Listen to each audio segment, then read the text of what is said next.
Salut à tous, aujourd'hui on va parler de module filter, un petit module qui est bien pratique pour Drupal et qui permet de filtrer la page des modules.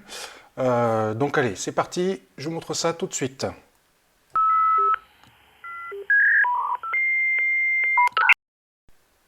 Alors, nous y voilà. Module filter, donc c'est un module qui permet, comme vous allez pouvoir le voir, de filtrer toute la page des modules dans Drupal, dans l'administration de Drupal, et qui rend les choses un petit peu plus pratiques et un petit peu plus visuelles. C'est vrai que c'est pratique quand je développe des sites, voilà, la page originelle. Bon, c'est pas très fun et c'est vrai que ça a tendance à être un petit peu rébarbatif. Donc avec module filter, comme vous pouvez le voir ici, on va rendre les choses plus belles et plus agréables pour travailler. Donc dans un premier temps, la première chose pour installer module filter, il faut pouvoir utiliser Composer et Drush. Donc ils doivent être au préalable déjà installés sur votre ordinateur.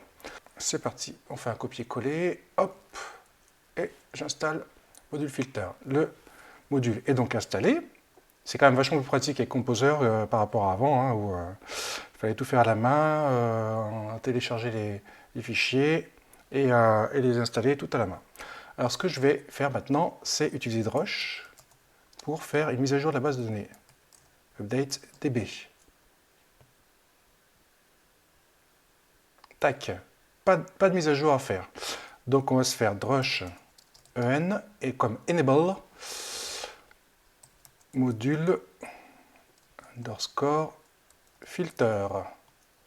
Donc, une fois qu'il est installé, maintenant je vais l'activer grâce à cette commande. C'est fait.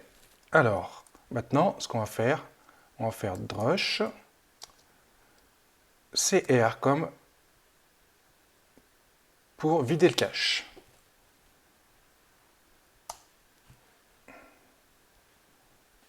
Le cache est vidé, donc je peux revenir sur mon site, ici, sur la page des modules. Je recharge.